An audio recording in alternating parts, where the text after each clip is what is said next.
2023 में Hyundai ने अपना पहला facelift Hyundai grand i10 Nios को लॉन्च कर दिया है। नए फेसलिफ्ट में Hyundai ने इसमें काफ़ी सारे एक्सटीरियर चेंजेस, काफ़ी सारे इंटीरियर चेंजेस, नए सेफ्टी फीचर्स, नए कन्वीनियंस फीचर्स और भी बहुत सी चीज़ें ऐड करी हैं। आज हमारे साथ है वही ग्रैंड i10 नियोस और इस डिटेल रिव्यू में हम बात करेंगे इसके चेंजेस की और ये कैसे अपने प्रीवियस जनरेशन से अलग है। मैं हूं आपका होस्ट शुभ्रांशु पांडे, आप देख रहे हैं 91 व्हील्स। तो चलिए शुरू करते हैं।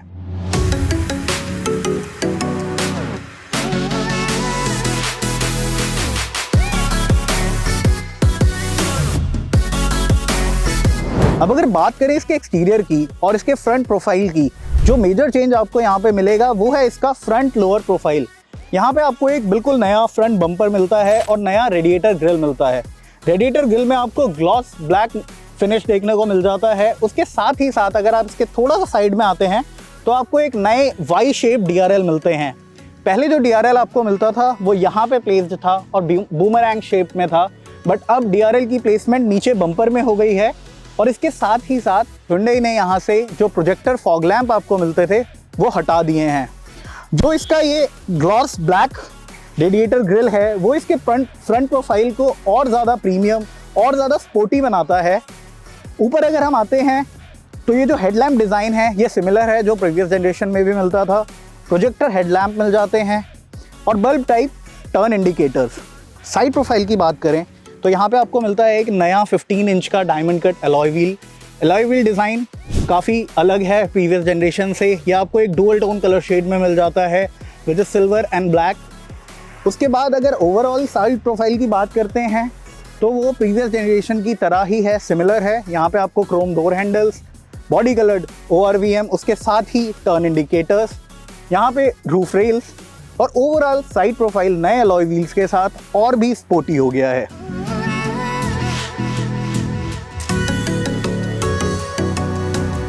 अगर बात करते हैं गाड़ी के रियर प्रोफाइल की तो रियर प्रोफाइल कम्प्लीटली चेंज्ड है। यहाँ पे आपको एक नया LED टेल लैंप मिल जाता है, उसके साथ ही साथ बल्ब टाइप इंडिकेटर्स मिल जाते हैं। अगर हम टेल गेट पे आते हैं तो यहाँ पे एक मिलता है कनेक्टेड टेल लैंप। उसके साथ ही साथ उसके नीचे अगर आएंगे तो ग्रैंड i10 की बैजिंग, नियोस की बैजिंग और सेंटर में रिवर्स पार्किंग कैमरा इंस्टॉल्ड है जो कि यहाँ की जगह पहले यहाँ पे इंस्टॉल्ड था। अगर नीचे वाले बम्पर की बात करें तो बम्पर को भी स्लाइटली ट्वीक किया गया है। उसके साथ ही बम्पर में आपको मिल जाते हैं 2 रिवर्स पार्किंग कैमराज। साथ ही साथ अगर देखें तो इसका जो रियर प्रोफाइल है, जो ये कनेक्टेड टेल लैंप है, ये इसके बिगर सिबलिंग्स जैसे कि वेन्यू और ट्यूसॉन से लिया गया है। उसमें भी हमें कनेक्टेड टेल लैंप देखने को मिल जाता है। नए टेल गेट डिज़ाइन के साथ, नए रियर प्रोफाइल के साथ ये अपने फ्रंट प्रोफाइल को कम्प्लीटली कॉम्प्लीमेंट करती है और उतना ही स्पोर्टी बनाती है रियर से भी।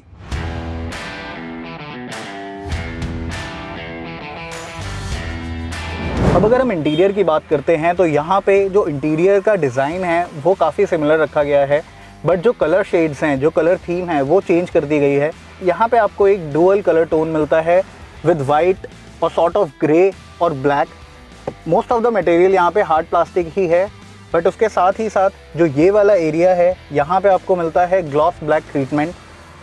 8 इंच का touch screen infotainment system with Apple CarPlay and Android auto. उसके साथ ही यहाँ पे जो नया एडिशन किया गया है वो है नया इंस्ट्रूमेंट क्लस्टर।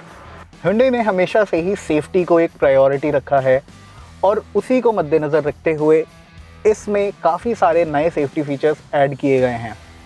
नई ग्रैंड i10 नियोस में आपको 4 airbags as a standard equipment मिल जाते हैं, जो कि इसे सेगमेंट की फर्स्ट गाड़ी बना देते हैं जिसमें 4 एयरबैग्स मिलते हैं।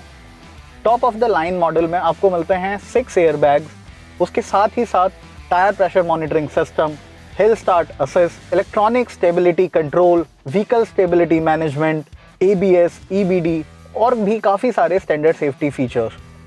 तो सेफ्टी को प्रायोरिटी रखते हुए इस गाड़ी को Hyundai ने और ज़्यादा सेफ बना दिया है पहले से, और अपने राइवल से ज़्यादा बेटर सेफ्टी फीचर्स अब Hyundai grand i10 Nios offer करती है। इसके साथ ही साथ अगर हम देखें तो यहाँ पे पीछे आइसोफिक्स स्टाइल्ड माउंट्स भी दिए हुए हैं, जिसकी वजह से चाइल्ड सीट को माउंट करना और इजी हो जाता है और वो भी सेफ्टी को और थोड़ा एनहांस कर देता है। यहाँ पे आपको एक डे नाइट IRVM भी मिलता है जो रात की ड्राइविंग कंडीशंस में काफ़ी हेल्प करता है। अगर हम बात करें इसके सेंटर एरिया की, तो सेंटर एरिया में टच स्क्रीन इंफोटेनमेंट के जस्ट नीचे आपको मिलते हैं एयर वेंट्स, उसके साथ ही नीचे ऑटोमेटिक क्लाइमेट कंट्रोल के कंट्रोल्स। नया एडिशन यहाँ पे जो एक और किया गया है वो है वायरलेस चार्जिंग। पहले Hyundai ग्रैंड आइटन नियोस में वायरलेस चार्जिंग अवेलेबल नहीं थी, बट यहाँ पे अब आपको वायरलेस चार्जिंग मिलती है।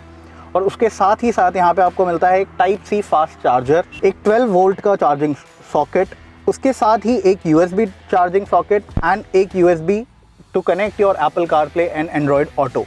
बात करें सीट कंफर्ट की, तो सीट्स का कंफर्ट वैसा ही है जैसा पहले था, बट यहाँ पे जो चेंज हुआ है वो हुआ है यहाँ पे सीट्स का कलर और फैब्रिक का कलर। यहाँ पे आपको अगर देख पा रहे हैं तो यहाँ पे ग्रे और white sort of fabric treatment दिया गया है विद न्यू लाइनिंग्स, और साथ ही साथ यहाँ पे नियोस की बैजिंग।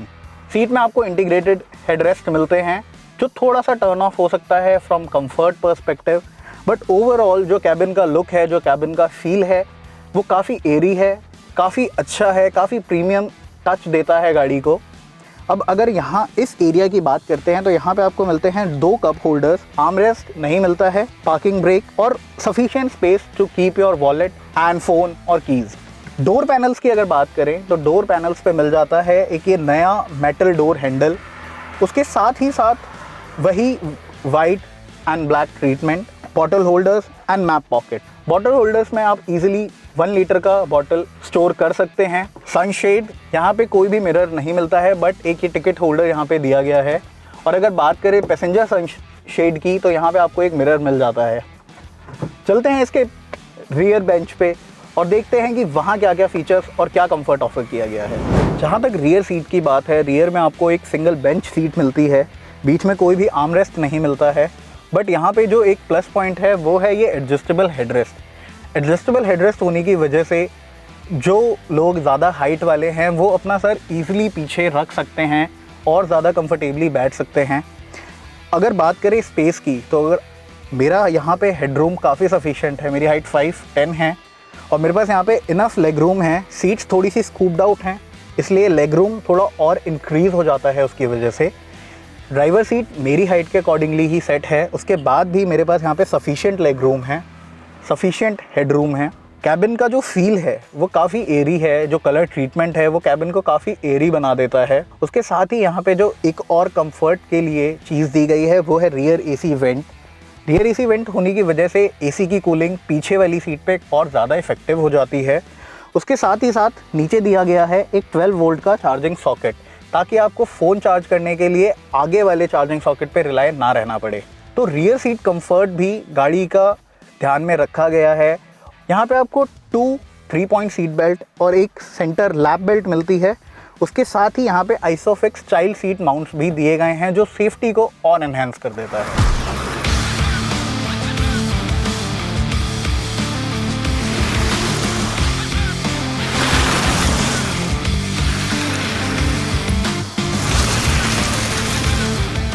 नए ग्रैंड आइटन नियोस फेसलिफ्ट में आपको वही 1.2 लीटर का पेट्रोल इंजन मिलता है जो प्रोड्यूस करता है 83 bhp का पावर और 114 Nm का पीक टॉर्क। इसके साथ आपको मिलता है एक 5 स्पीड मैनुअल ट्रांसमिशन और एक 5 स्पीड AMT ट्रांसमिशन।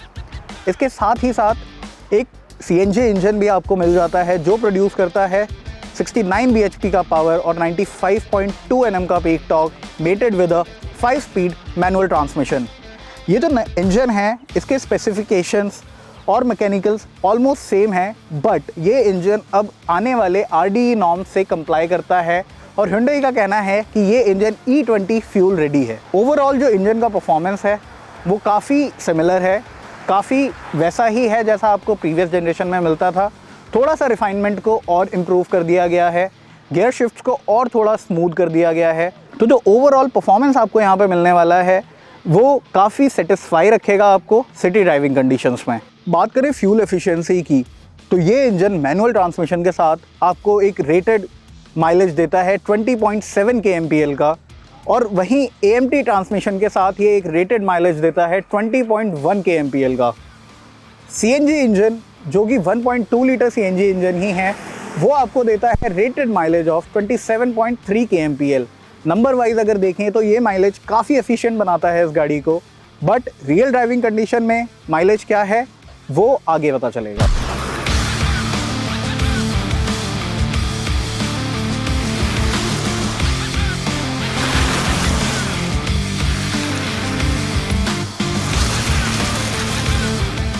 अब अगर बात करें इसके ड्राइविंग एक्सपीरियंस की, तो जो इंजन है वो पुराना 1.2 लीटर का ही इंजन है जो प्रोड्यूस करता है 83 bhp का पावर और 114 Nm का पीक टॉर्क। हमारे पास जो वेरिएंट है वो है manual transmission, 5 speed manual transmission. इसके साथ ही इसमें एक आपको ऑप्शन मिलता है एक AMT ट्रांसमिशन का। अगर हम बात करते हैं मैनुअल ट्रांसमिशन वेरिएंट की, तो जो यहाँ पे गियर शिफ्ट्स हैं वो काफ़ी स्मूथ हैं, काफ़ी स्लिक हैं। गियर शिफ्ट और शॉर्ट गियरिंग है, तो आप एंगेज्ड रहते हैं गियर के साथ, जो थोड़ा ड्राइविंग एक्सपीरियंस को और फन बना देता है। उसके साथ ही साथ अगर स्टीयरिंग रिस्पॉन्स की बात करें तो स्टीयरिंग काफ़ी लाइट है। काफ़ी लाइट स्टीयरिंग होने की वजह से सिटी ड्राइविंग कंडीशंस में आपको मनूवर करने में काफ़ी हेल्प मिलती है। टर्निंग रेडियस गाड़ी का छोटा है, इजीली टर्न हो जाती है, जो एक प्लस पॉइंट है एक छोटी गाड़ी के लिए अगर आप सिटी ड्राइविंग के लिए ले रहे हैं। ओवरऑल जो इंजन का रिफाइनमेंट लेवल है, 4 सिलेंडर इंजन है तो इंजन काफ़ी रिफाइंड है। कैबिन में NVH लेवल को काफ़ी अच्छे तरीके से कंट्रोल किया गया है। कैबिन में इंजन नॉइज ज़्यादा नहीं आ रहा है। जो इंजन का पावर डिलीवरी है वो काफ़ी लीनियर है, स्टार्टिंग टू एंड आपको बहुत ही लीनियर वे में पावर मिलती है। और साथ ही साथ आपको जो ड्राइव करने में स्मूथनेस फील होती है इस इंजन की, वो काफ़ी बेटर है। जैसा कि आप देख पा रहे हैं स्टीयरिंग काफ़ी लाइट है, मैं इजीली स्टीयरिंग को कंट्रोल कर पा रहा हूँ। और उसके साथ ही साथ जो गाड़ी का सस्पेंशन है वो थोड़ा कंफर्टेबल साइड पे है, थोड़ा प्लशी साइड पे है। स्पीड ब्रेकर्स पे गाड़ी काफ़ी इजीली जाती है अगर आप इसे बहुत आराम से निकालते हैं, जैसे कि अभी ये निकली।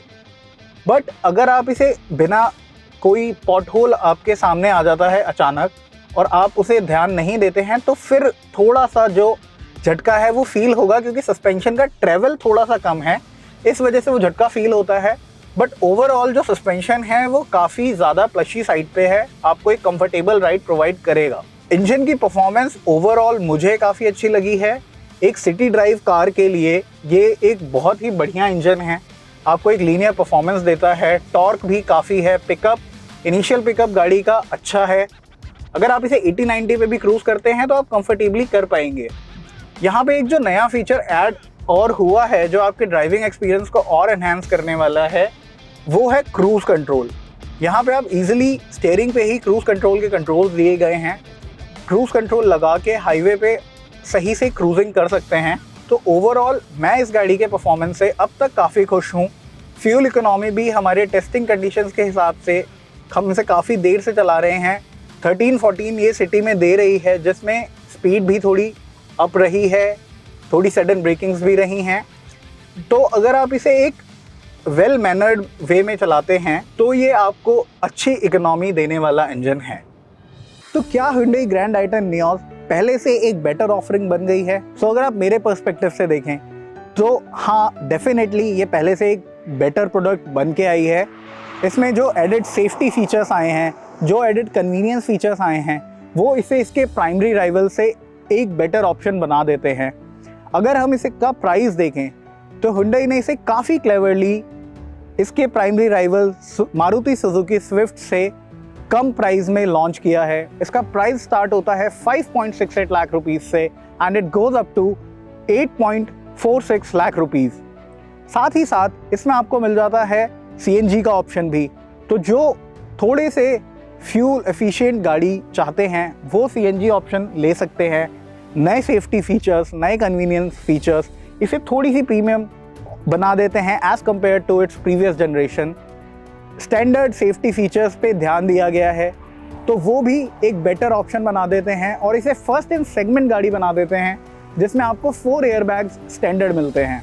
आपके क्या व्यूज़ हैं नई Hyundai ग्रैंड i10 नियोस के बारे में, हमें कमेंट सेक्शन में ज़रूर बताएं। वीडियो पसंद आया हो तो हिट द लाइक बटन और लेटेस्ट अपडेट्स के लिए बेल आइकन दबाना ना भूलें।